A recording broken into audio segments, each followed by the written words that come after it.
Hey, what's up, everyone? Welcome back to Chad's Home.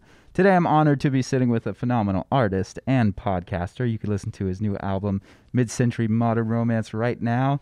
From Goleta's very own, Dante Elephante. Hello, hello. Yeah, the Goleta's very own. That's right. That's right. Shout out to Goleta. Yeah, shout out to Goleta, man. We had a big loss. One of my favorite bars, the Mercury Lounge, gone. Oh, no. I'm sad. Ugh. It was a great bar. I'm giving it a shout out now because it's turning into just a tap room, which I don't know. Tap room, bar. Okay. Yeah. I don't know. What does it mean? It's the same thing, right?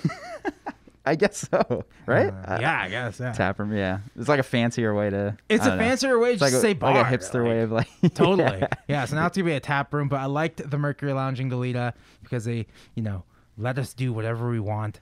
You want to throw a show? Have a show. You want a DJ here? Okay. That's cool. Play deep cuts. Don't play popular shit. We don't want to hear popular shit. Play like weird shit. Dang.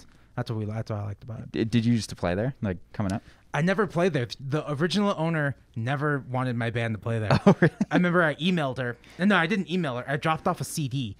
And then I showed up again, a week later. I was like, did you listen to the CD? She said, yeah.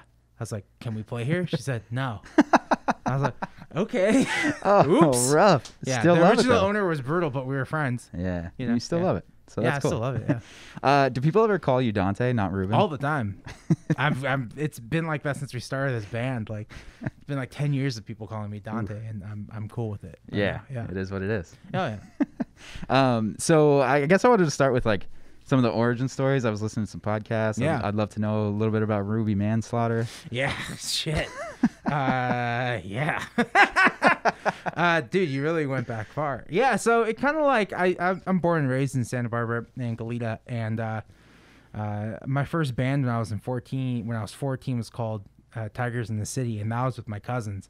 And we were playing parties and random shows, maybe a coffee shop here and there. It was super hard to get shows, and nobody ever came to our shows. Right. It was very, very empty. Right. And then Ruby Manslaughter kind of happened when I was like a senior in high school, and those are the first like batch of songs I started writing myself and playing guitar, because I started on drums first, and in Tigers in the City I was just playing drums. Okay. And then by the time I was 15, I moved on to guitar, and yeah, I guess that's what Ruby Manslaughter is. Was it like a death metal project? No, it was like me making fun of that scene Okay. at the time, because I really, I know it's coming back and people love emo. Emo night's such a big thing. Like, Right. I absolutely hated that stuff. Really? And I was very against it. And yeah, I'd wear the emo sucks like gear. Like, I was like anti-emo, and it's cool now, I guess. Still to this day?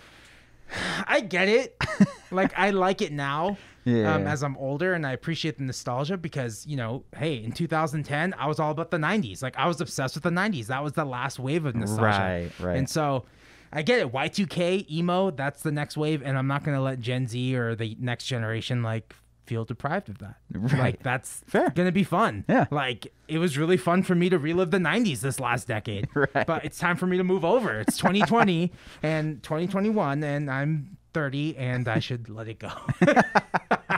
Yeah, that's right. I think you're talking to a lot of people right now. I hope so, man. Yeah. Well, there's like a whole thing on TikTok with like Gen Z versus millennial shit, and I'm so annoyed by it. Dude, the Harry Potter stuff is really funny though. What's the Harry Potter stuff? Well, they're just like Gen Z, you just make fun of millennials for like loving Harry Potter, and it's just I'm making fun of millennials for. I did not read Harry Potter growing up. I think it's ridiculous. Yeah, yeah. No, but I get it. Like I hate all that thing, 'cause it's like. I have my sister's Gen Z, my other little sister's Gen Z, and then I have Gen Alpha, and soon that will be a conversation. Right. Alpha making fun of Gen Z. Right, It's just like what's always going to happen. Circle of life, huh? Maybe it's fun to talk about because we have nothing else to talk about, like on TikTok, like, Right, but yeah. it's not important to me. Yeah, agreed. Let them live.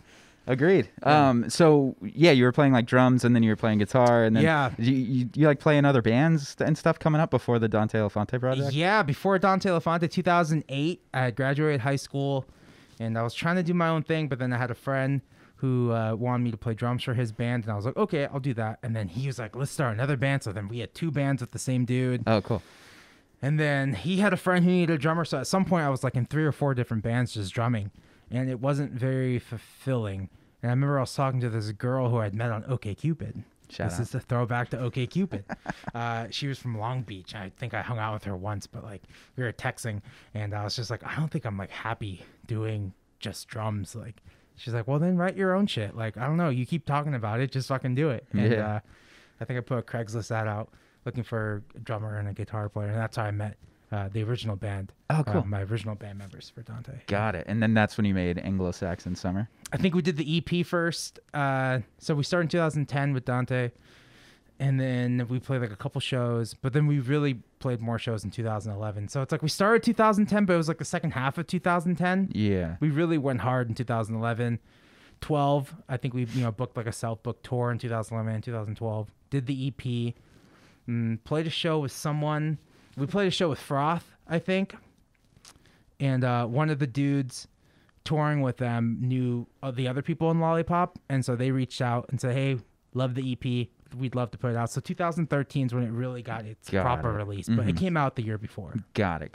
Okay. And that's how it starts rolling through there. Got it. Do you still, how do you feel about the Anglo album? Like, do the songs still hold up? You still like them? Do you still play them live? Yeah, I still play Never Trust a Junkie live, and I still play Pop Song sometimes. Pop Song's like, I feel like the next one that's not going to get played anymore. I don't know, not because I don't like it, just because on the last tour we played, it's just such a different vibe than like especially the new record that it just doesn't really fit. I can open the set with Junkie, and that's a great opener, and then I can get into the dance stuff. Right. And it can still have a place. It still has a place in the set where Pop Song's just like really straightforward indie rock. Like, right.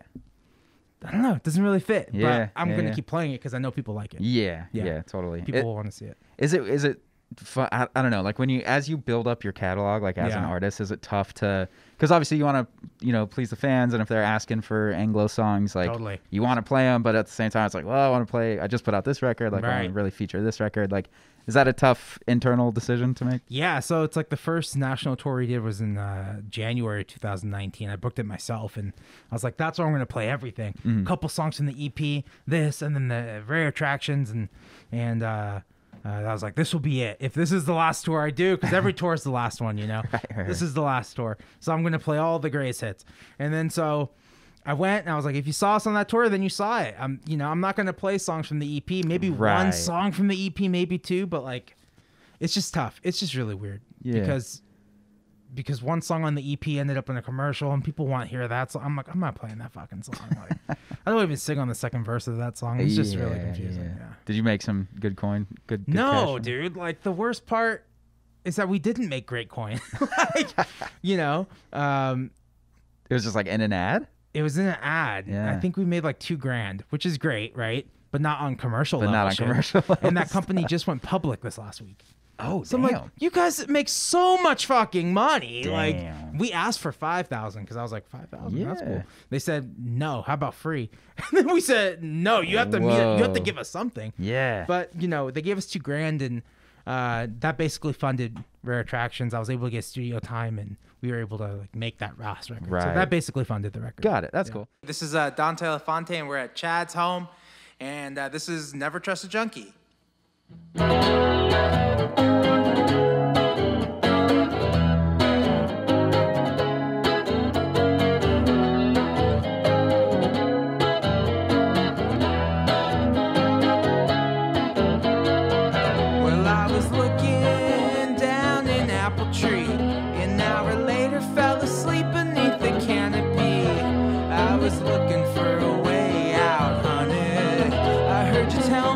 I just don't think it's funny. Come on, baby, move along. I didn't even think at all. Everything that goes wrong, I can try and make it alright. Just me and my dog, lying hip to hip every single night. You may be older, but you just ain't that bright.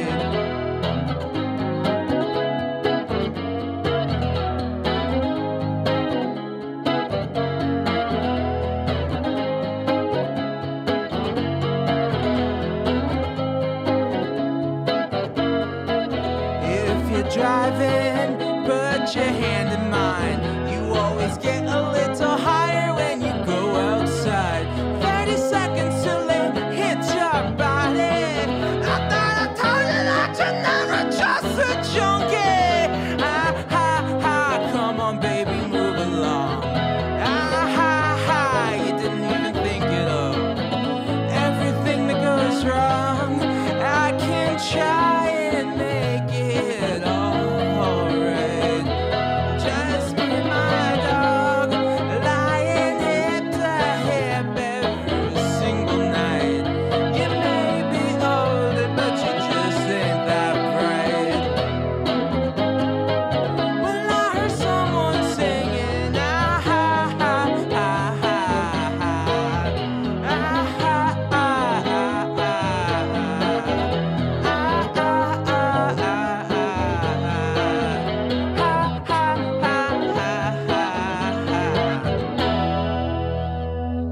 Yeah. So yeah, speaking of Rare Attractions, did you make that with Rado? We did Anglo-Saxon Summer with Rado, and then we did Call Me on the Phone with Rado. Okay. But in that group of time, Rado's price went up. Yeah. His skills went up. Like Yeah. everything has grown so much. So it's kind of out of my price range to do a whole record with him now. Yeah, But 100%. I mean, he's doing like killer stuff, right? dude, yeah, he's like Yeah. working with the Killers and shit. Like we're still friends and we talk all the time. But like, yeah. I don't have the money to do Yeah, it. good If for someone him. wants to give me the money, I will go in the studio with work with Rado. I'm sure he'd love to do it too. Yeah. Yeah. Could you talk a little bit about Call Me on the Phone, because like when you were in the studio, we are like, oh yeah, this is gonna be my biggest song. Like this is a freaking hit. I knew when I was writing it. Yeah. Yeah, I was like, this is gonna be the one. Yeah. And so I wrote it. I had the chords down for a while, and yeah, I'm gonna play it for the session today, and it's kind of like how I originally wrote it. Sick. And it was just more like trying to. I thought it was gonna be like Lou Reed, maybe like Twin Peak kind of style, but then I wrote the chorus, Mm-hmm. and then the chorus I wrote that on piano, and it changed the whole vibe. Yeah. And I showed it to Kevin. Like I drove to Kevin's house. I was like, dude, you got to hear this. And I was showing everyone, and everyone was very excited. And then it sat around for like a year and a half. Wow. And we were just like, the manager I was working with was trying to show it to people. And then I was trying to show it to people. And I showed it to labels, and people were getting excited, but not excited enough to like, okay, let's work together. Right. You know, it's how it's like. They like you just enough. I know. You know, they like you to tell you good things, but not enough to like invest the money into you. Mm-hmm. And so that was really weird, and I'm very protective over that song. You know, yeah, So was it a self-release? yeah. Oh, I didn't know. I eventually just okay. yeah, just self-released it. Got it. Dang. I know. And then I remember you saying it wasn't even like Spotify editorial. It was just like everybody loved the song and started sharing it on their own. Just started sharing it on their own, and the biggest thing is to discover weekly on Spotify. Mm-hmm. That's like where a lot of the spins come from, which is crazy. Yeah. And That's cool. it's about to hit 1 million soon. I so. know. Congrats, dude. That song's such a jam. I saw it today. I was like, oh my, because I was like, you know, rehearsing it on the way over here. I was like, oh, it's only like 900,000. Holy shit! Yeah, like, dude. that's gonna be weird when that day happens. Like whenever it happens. Like, Yeah. it's super cool. That's so good. know. It's such a. It's like a roll the windows down. Like we're driving through. Just jam. It's so good. It's tough when you self-release stuff, man, because like you think it's. I thought for sure this. Like everyone told me this was gonna be the one. Why wasn't it the one? Mm-hmm. And it's tough to like think that, oh, I think that might have been my best song, and it wasn't enough. So it's just like you can either get really sad, which I did, or you can motivate you and be like, okay, well, that wasn't fucking good enough, so I need to go back and write something better or a completed work that is just as good. Yeah. And that's the vibe I had going into the new record. Perfect transition, my friend. I've done a lot of these. It's so great talking to another podcaster. This is so easy. Yeah. So yeah, let's talk about the record. So Yeah. what did you set out to? Well, first of all, congrats, by the way. It's Thanks, still pretty brand new. It's a great Yeah. record, great vibe. Yeah, thanks. What was like the vibe that you were going for? What was the idea of like the project that you wanted to make? Yeah, you know, making Rare Attractions was really fun, but then in between that, I lost my original band members and had to get a whole new band. I kind of just cherry picked my favorite players in Santa Barbara, and got a really tight band. We play really good together, and so me and my bass player Raphael, we were DJing a lot right before the pandemic. You know, doing weddings, doing bars, like Mercury Lounge, like random breweries. Played in Ventura a lot. And we would just play kind of boogie, electro funk stuff I grew up on, stuff that my parents would listen to a lot, and yeah, more funk, soul, R&B kind of stuff. And we're like, dude, wouldn't it be great if we made a record like this? Like, we just get like, we should make like a record like this. And I already had it in my mind that I wanted to do something more committed to the Call Me on the Phone sound, because that song kind of stuck out on that record. So I almost saved it for another. I was like, oh, maybe I'll save Call Me and put it on this next dance record thing I did. But I think it's fine. I think legacy-wise, I like to think of people listening to it in a row and being like, oh, there's a dance song on Rare Attractions. Oh, and then he did a full dance record, because that's kind of how it worked. Like Emotion, I wrote Emotion around the same time as I wrote Call Me. But that ended up, I was like, Wow. I'll save that one. Yeah. Like if I'm going to save anything, I'll save that one and use it for the next record. Yeah. Yeah. Okay, cool. Damn, that's crazy that you save songs that long. It's like, Yeah. yeah. Well, there's, it goes up and down. Like, I'm like, I don't think that song's any good. And then you show it to someone in the band, they're like, dude, that Right. song is sick. Like, Right. we need to start playing that one. It's like, Right. okay, you think it's good? Okay, sure. So You know? do you collaborate like with the other band members, or do you like do most of the songwriting on your own, and then like they flesh it out with you? Or like... Yeah, I think I do most of like the basic chords, structure, melody, and I work on the lyrics by myself. Yeah. Something like "Find Somebody to Love" was different. It was like we were on tour, and I think we were like in Albuquerque waiting for our Airbnb to become available, and we were like drinking fucking what's that vodka and orange juice drink? Screwdrivers or something. Oh, okay. We were Yeah. drinking that in the parking lot of an REI at just like 10 a.m. waiting for our Airbnb to become ready.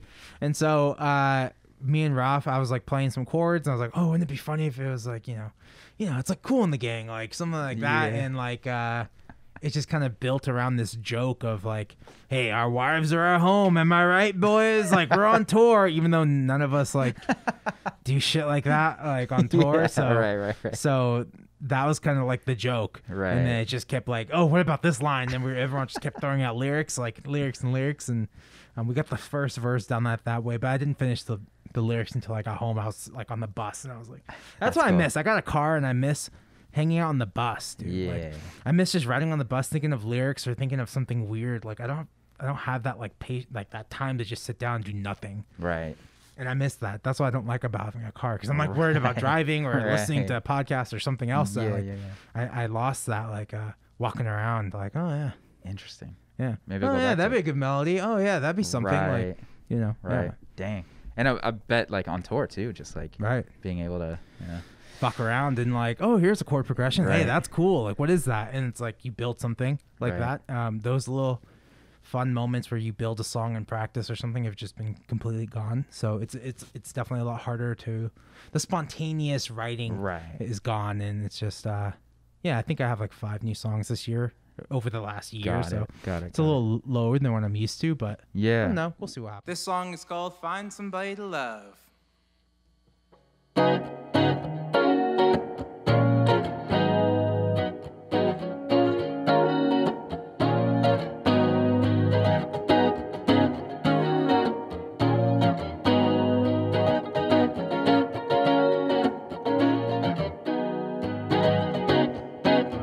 In the past when I wanted you, but my heart changes all the time. When my mind's gone away and my mind starts to stray, you've got yours and I've got mine. There's something crazy about the things you do. I know you want to run wild, but don't stay at home waiting all alone. Go find love, you've got time. You better find somebody to love.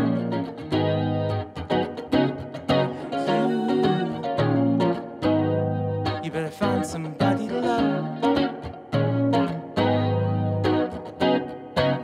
I'm no stranger to loving you. I had you then, now you're gone. Don't let your eyes deceive someone I can't be. I'm home now, but not for long. There ain't no shame in my wanting you. I'll make my way back somehow. Well, don't call it the end. You can make some new friends until I'm back in town.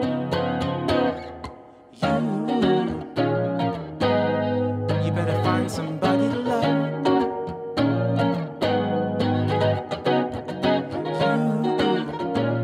You better find somebody to love.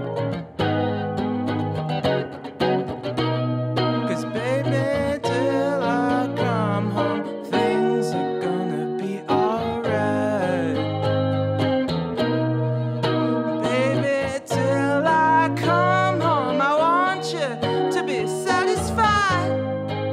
satisfied. Ha, ha, ha.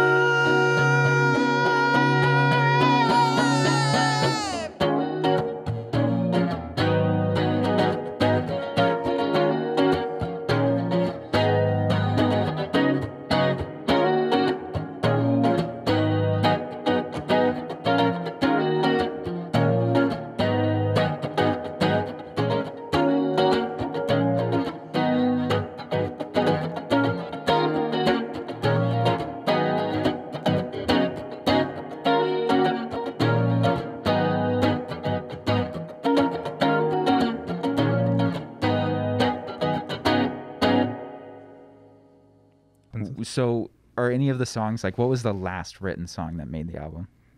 Or the most recent? That's a good question. Maybe Birds of Paradise? I think that might have been one of the last songs written. So I guess Emotion would be the first. And then we did Find Somebody to Love. Then a few months later after that, when I got home from tour, I did Jenny. Yeah, and then Vegas. They all kind of came in like little clumps. Like every couple months, like a new song would appear and it was good. And then, but, you know, between every good song, there's like 2 or 3 bad ones. And it's like, it's just how it works, you know, sharpening the blade. Yes. Yeah. And I know, like, asking favorite song is a really hard question, but is there like a certain moment that you're particularly proud of? Like, personally, I love like the string arrangement in Jenny and the like little sax solo at the end of the title track.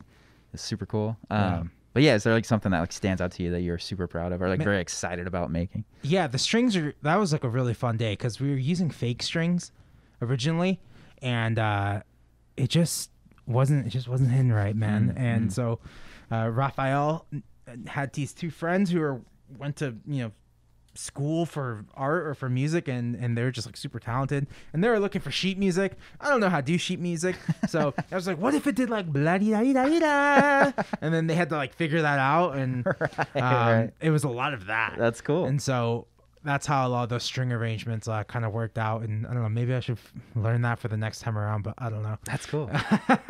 I really like the chords in Birds of Paradise. That one took me a long time to write because I didn't know any of those chords. I kind of felt like ass backwards into every chord. Like that in 90 days, like I didn't know any of those chords prior. I just like was on piano and like fumbling and oh, that sounds cool. What is that? And then it's like, these all have names. Like, and then I transposed them to the guitar. I was like, yeah, I kind of know those chords, but I would never think about playing them on guitar like that. Right. So a lot of these songs, it was just me falling backwards. That's cool. Into them. Yeah. That's really cool. And then the Vegas video, super cool. Why the penguin? Oh, I don't know. That was the director's choice. Okay. Yeah. He was like, what if you have like a friend like you were going on this road trip with, and it all tied in at the end. I was like, yeah, sure. Sounds good, man. I just want to my only request is to go to Vegas. And I was like, I don't know how we're going to do that in a fucking pandemic, but. Yeah. How was that? Was that a weird experience? You know, most of that video was shot in the desert. Right. Or so like there was no people there. Right. And then the strip scene, I'm on top of a U-Haul, so I'm not actually driving, and we never got out of the U-Haul. Right. We just kept driving up and down the strip. Yeah. And they were on the truck in front of me. That's and cool. It was, I was like, dude, we're going to get a fucking ticket. I'm surprised sure. you didn't. Yeah, we didn't get a ticket. Nothing happened. Yeah. Wow. Yeah, no one cared. Dude, the cops barely had their mask on. Like, Vegas is wild, dude. They do not give a fuck. Nobody had their mask on. I was like, oh, dude, I am not getting off right now. Like, keep the windows up. Like, fuck this. Like, So we finished it, and then we had an Airbnb way outside of the city, and just avoid people, man. That's what I told them. They're all scared. I was like, don't be scared. Just avoid people. Don't talk to anyone. Like, right. We've all been tested. We are all good. Like, we'll be fine. Just don't talk to someone not in our new bubble. This is our new bubble for the weekend. Yeah, like, exactly. But yeah, I love the video just because there was like, I'm from the Inland Empire, like Riverside. Oh, cool. So like driving to Vegas, you see those things like the dinosaur and everything. So it's like, this is genuine Vegas right here. Totally. You know? Yeah, man. It's such a good vibe. Vegas was a big part of my life, man. Santa Barbara was like a 6-hour drive. Like it's very, very normal for us to do that. My grandmother loved Vegas, and we went all the time. Right. It was fun. It's a good time. Yeah, it's totally fun. I'm sure it's growing up in the Inland Empire. I have family in San Jacinto, so nice. I imagine if you're in the Inland Empire, it's even easier to get to Vegas. 3.5 hours. Totally, just like right up the way. I played some random shows in the Inland Empire in Fontana, like backyards and stuff. One was a backyard show where we were like, dude, we don't want to. This is like rowdy. This is getting crazy. I don't want to play. Let's just go home. And then right when we were plugging in, they're like, cops are here. Yeah. Oh, thank God, man. Yeah. Let's get out of here. Dude, the backyard scene was weird. Like, Totally. when I grew up, I was just doing, it was more like a DJ scene. Cool. Because I wasn't like a punk or like into the punk scene until later, into like my 20s, like early 20s. But, yeah, so when I was a kid in high school, I was just like doing, like, my friend was a DJ and I would just drive him around and we would do like backyard shows. Cool. And, but more just like dance parties instead of like. Yeah. How does everyone have a house? Yeah, it's just everyone's parents. It's just whose parents are gone? Like, what's the story? I know. And I feel like a lot of parents are just cool with it. Like, they're just down with it. At least, like, as far as the punks and stuff go, like, are in the indie rock scene. Like, all of my friends who threw those shows, like, they are like people that I talk to now that did those shows. Their parents were just down with it. Their parents were musicians. They got it, whatever. But yeah, my parents wouldn't be down. Hell no. Hell no. My parents, thrash up the house. Yeah. No chance. If you keep people out of the house, but yeah, totally. If you have a big backyard, I don't know. How wild, man. Yeah, we did that, and then we did some like DIY festival that no one got paid. In Fontana or in Riverside? I think it was in Fontana or Upton. Okay. And it was like two young girls put it on, and they managed to get me. I think maybe like the Buttertones, like Cherry Glazer, like big names showed up. Damn. Because obviously they're promising these big guarantees. Yeah. A bunch of people were there. Such a shit show. There's no water. I was like, you girls have never thrown a festival in your life. I ended up. They were just like fans. I didn't even play. I was like, this is bad. Yeah. And then my friend messaged me. He was like, dude, you left. You should have seen it. We started rioting. We started knocking on the door trying to get paid. Like, no. I was like, was it just like in a house, like a backyard? It was like at some expo. Okay. And they rent. I wish I could remember the name of the festival, but yeah, they got a bunch of bands, like Surf Curse, like all these bands that like draw. What? That are like big bands. Yeah. Damn. This must have been like 2014 or something. Yeah. Wow. I was there. What a time! What a time to be alive. What a crazy time where you could just like tell people, "I'm gonna pay you money," and then don't, and then they just show up. That's not a good way to build a reputation. Hell no. Yeah, dude. The touring space. That's something I imagine you miss. Yeah. Ready to go back on the road soon. A lot of conversations are happening, man. Like, I don't know if I want to be part of this first wave, but tennis announced like a national tour. It's all looking like October. That's what everyone's thinking. Yeah. In California at least. I mean, Outside Lands October. Like October seems like it's going to be the time. Do I need to be in October? I don't know. Could my tour happen in February? I'm good with that. Right. Yeah. Yeah. Maybe I play a single show in Santa Barbara. That'd be pretty good. If I could do that in October, yeah, maybe I'll do that. Yeah. That'd be fun. I hear you. Yeah, because our last show was in Santa Barbara for New Year's Eve, and we're like, shit, this is awesome. This is going to be cool. Like, this is going to lead us into 2020. Like, this is going to be sick. And then it wasn't sick. Yeah. It was the least sick. So. And the most sick at the same time. Technically. Around me. Actually, Santa Barbara's numbers were always pretty low this year. Oh, nice. We had some bad times, like, right before the holidays. Yeah. But for the most part. Yeah, everyone in Santa Barbara's pretty people from LA coming distant. to Santa Barbara. They're, hey, they got low numbers. We should hang out there. And it's like, fuck, don't go. Stay over there. Yeah. That happened a lot. Yeah. But I heard that happened a lot in a lot of places like Asheville, places that are kind of like not the big city in the state, but a vacation or a destination city like Santa Barbara. Like, that's true. People just come and I mean, I got away for a little bit because I was able to work from home, so I'm like, I don't need to be freaking downtown. Totally. I just go. I don't have to be in LA. Yeah, I don't need to be. Yeah. So I want to talk real quick about the podcast. Sure. Rado called you the Mark Maron of music, which is I agree. Yeah. Why'd you start it? What? Because that was like right before the. It was right before the pandemic. Yeah. I did like a few episodes like that was just audio, and I kind of realized like it doesn't make any sense to do it just audio and put it on YouTube. Like people want to watch something on YouTube, not just listen to something on YouTube. Like I don't really do that, so why would I expect the audience to do that? So then I was like, okay, let me buy a camera. Let me do some research on cameras. And then I did one episode with Paul Cherry before the year ended. But then I realized that camera sucked because it had like a 30-minute record limit. Oh, no.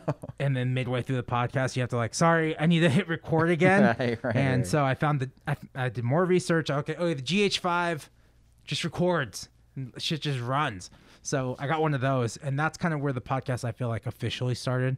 Was like the first week of January of 2020. And I learned a lot, man. Yeah. Yeah. First 2 episodes are quiet. I didn't realize you had to mix and fucking master. I thought that was just what it sounded. It sounded good. So the color grade's all fucked because like I was doing it on like a laptop that just didn't have like, it wasn't a good screen. It wasn't color correct. Yeah. So I was just like taking screenshots and like Facebook messaging them to myself. I was like, yeah, that looks good. Yeah. But I didn't realize I had to do that for every shot. So like the color grade only lasts like the first like 20 minutes and then it drops off and it's like, dude, such a mess. Dude. Robert and I went through that, man. Like the first couple times, like if we go watch like episode 1 and 2, and like we're like, oh man, yeah, man, those colors are rough. It happens. It's just, you know, my whole mentality has always been like, it's fine to make mistakes, but don't do it twice. Like as long as I know that, okay, I fucked up on that. Okay, I will make sure. And now I edit the podcast really quick. I also don't do any editing in the podcast unless something.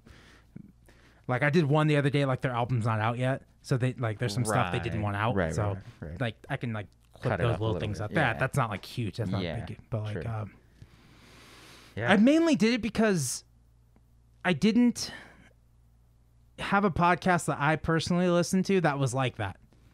I couldn't tell you a podcast that just talked to indie bands. You know, Rogan did a decent job, but he would talk to like the Black Keys, right? And their experience is nothing like mine, right? They're not. They were from this world, and now they've extended and they do something completely different, and it's not relatable. I wanted to have a relatable podcast that talked about songwriting, that talked about touring. I've done like one comedian, which was like. Yeah, Ali Makowski. Yeah, she was on Rogan too. She was on Rogan the same week that we did ours. That's so cool. I held my episode even though I felt like I should have dropped it. I should have dropped it right after he did it. That would have been cool, yeah. I know, but I was like, I told people that their episode would come out at that moment. And so I've done a few of those, like slowly meeting more comedians, but I think mostly I just want to do like musicians and make it be for us. And it's one of the few things that you do as an artist or as a musician that isn't revolved around me. Everything is me. Like, but this is the first time I can have somebody else on and promote them to my audience. Like, hey, this is a great band. I think they're great. You know. Yeah, and I think the conversations are so casual because you are a musician, so you have that perspective and you have like those experiences, so you can like bounce off each other and really understand each other. And I think that helps like people open up, you know. Yeah, totally. So, it's just like hopefully a relatable conversation. Yeah, that people can just be like, oh, maybe I can go on tour. Right. Maybe it's not that hard. Right. It is hard. It's a lot of work, but like booking the shows isn't impossible. Like hundreds of bands go on tour. Like, right. If I'm 18 and I want to know, because that was my biggest worry when I was 18, I didn't know how to tour. Like I didn't know that next step. Like how do I go from playing my friend's room, you know, his backyard show to playing at a bar, and then getting to a venue and then being the opening slot at the venue and like building something. Yeah. I think those conversations are important because no one's talking about that shit. Totally. And it's really hard if you want to be in a band. Yeah. You know? Yeah. I could talk to you all day, but let's we got a few festival questions. Not festival questions. Why did I say that? Fan questions. Oh, good. But first, one last question for me is is the video of like the kid playing with on like tree branches and falling into the water still your favorite video on YouTube? Dude, probably. I love that shit. I love that shit. So funny. When I heard you talk about that, that's the first episode. Yeah, dude, I was cracking up. I was know. Like, oh man, dude, if I did that now, it'd be so fun because I could like just rip that clip and put it on there and have like a visual of me like watching it. Like now, I think back, I'm like, oh, I could have done the podcast so different. Starting up, it's okay. It's so good. Yeah. But yeah, I love the podcast. Dude, I used to watch that video on E-Bombs World. Exactly. YouTube. Yeah. Dude, E-Bombs World and like what was the E-Bombs World, one of the first viral clips, the end of the world, I think. Yeah, I think so. Where it's like, the end of the world thing was so good. I know. All the E-Bombs World stuff. Man. I remember I was on MySpace and I saw people posting like their YouTube links. I was like, boo. This is never gonna last. This is such a trend. YouTube. MySpace, man. You remember your profile song? Oh man, it changed all the time. I think the funniest one was probably Keen. Somewhere Only We Know. I used to love that song. I hated emo, but I loved the Keen. Nice. So. There we go. Yeah. I love it. All right, so fan questions. Number 1, dream collaborations. Oh man, dream collaborations. Like I've been putting it out on the podcast so much that people have just been coming forward to me, and like Like, I don't know. I just don't know how to do it like remotely yet. But yeah, someone I really want to write a song with Paul Cherry. I love him. Dent May. I really love his songs, and he seems like he's down to collab. It's just like also trying to find the artists who are down to collab, like Juan Waters. I really love him. Maybe I'd love to do something with him, and yeah. Nice. It's never so much like, like I'm afraid to say this name because it seems like, yeah, of course, like who wouldn't want to, but like Mac DeMarco, I think he and I have similar sensibilities. Not so much to have his fucking name on something because like he could, fuck it. I just want to write, so he doesn't have to put his name on it. But I have a feeling like he and I've always felt that way. He and I are the same age, and I felt like we have similar sensibilities in the kind of chords we use and stuff like that. I always admired him. That'd be cool. But not for clout and not for shit like that. Right. It's just like, I think we could write something good together. I feel like you're only like a step away from him at all times, I imagine. Dude, like with your artist community, Yeah, totally. I've been around him several times, but every time you meet him, it's the first time you've ever met him because he meets so many fucking people. Right. So, yeah, every time we've hung out, it's just been like, what's your name? Oh, okay. Yeah. It's like, One day. I met you before. Yeah, it's like, doesn't remember. I was at that party that one. I was at that thing, yeah. Yeah. I'm always a friend of a friend. Never. Right. I don't really know him, though. Yeah. Soon. Huh? You never know. Favorite Beatles album? Oh, man. That's a good question. When I was younger, I used to say Sgt. Pepper. And everyone was like, yeah, no shit. Like, everyone loves that record. So I'm still going to say that. I'd say that, too. Yeah. I'd been listening to a lot of Let It Be. They're just like, they're kind of unfinished. And maybe because that documentary's coming out, I'm getting like hype for it. I was really excited last year to see it, but now it'll be this year. And yeah, I love it. Yeah. Yeah. Let It Be is so good. I feel like what was the movie that was made like with all their songs around the world or something? Oh, Across the Universe? Yeah, there we go. And the scene with Let It Be was like so heavy and so good. So good. I feel like that song always like stuck out for me. What are your influences vocally? It kind of, I would say Jeff Buckley was like the first person. Someone, my cousin showed me Jeff Buckley. He's like, oh, I think you'd really like this guy. You guys have like a similar tone. And I heard it. I was like, oh, yeah, I think I could sing along with this. And that's like super fucking hard. And like it really pushed me to like learn how to do those runs. And kind of thinking about the run like, okay, what's he doing? No. I was like, and then doing that over and over again really helped me become a better singer. Yeah. I'm in no way as good or talented as he was. But like, I think if you shoot for someone as talented as that, you'll land somewhere I think pretty decent. I think I was a really bad singer when I was younger, and it wasn't until I was like 20 where I could learn how to hit a note. I don't know. I don't think I really got that decent until recently. Really? Interesting. Yeah, because I love your voice, and especially on the road too, like live videos. Yeah, where you're just like hitting it. It's like, sounds so good. Yeah, like I can't wait to see you live when you do it again. Yeah, I'm excited, man. Yeah, it's just fun. It's fun to It's fun to sing. Yeah, it's fun. Oh, I bet. That'd be so fun to have a good voice, my friend. I'm very jealous. It's okay. It wasn't good before. I don't know. It just took time. Yeah. Totally. My little sister, same thing. She's just worked really hard, and her voice is really good now. But like, it doesn't start that way. Right. So it's just like working on it. Totally. Yeah. Well, dude, thank you so much. I will get into some music right now. But is there anything else maybe that we missed, or something you want to talk about, or shout out, or? Nah, man. The record's out. Buy the record. Podcast comes out every Tuesday. If I'm on top of it, it comes out every Tuesday. Sometimes I do an intro, sometimes I don't. And yeah, that's it. Hopefully we hit the road soon. I'm done with Patreon. I'm not updating the Patreon. I might keep it around for the podcast, but don't subscribe to the Patreon anymore. I don't have the energy. Decided to not. I don't have the energy to do it anymore. Yeah. Like I was making DJ mixes and stuff like that, and then I just got like exhausted by it, and it just wasn't enough for me to like get excited anymore. It was fun at the beginning of the pandemic to have something to do. Yeah. But I feel like things are kind of opening up now, and I need to put my energy somewhere else. Yeah. Yeah. Nice. Yeah. Well, with that being said, our Patreon subscriber. Patreon's wide open. Yeah.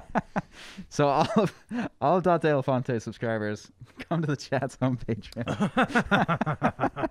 I'm just kidding. But on that note, seriously, shout out to Johnny Barbarino. You are awesome, and you are the subscriber of the week. And thank you for subscribing.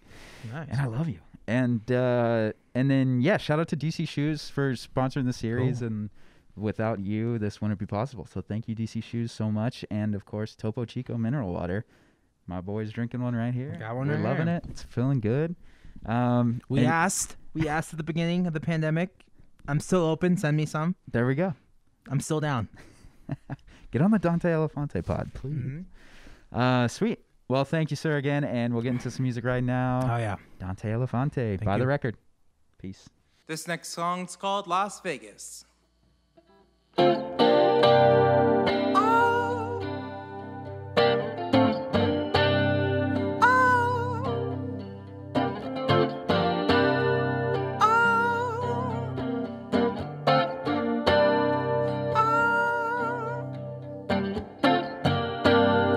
Could you tell me if I'm good enough? I just feel so. I can never tell what's good for me. I just wanna lose control. Said I'm always gonna feel this way, and it never really bothered me. And it's time for me to change my ways. When I want you, driving out with you, we're driving through Grand Canyons. When I want you, flying out with you, we're flying to Las Vegas.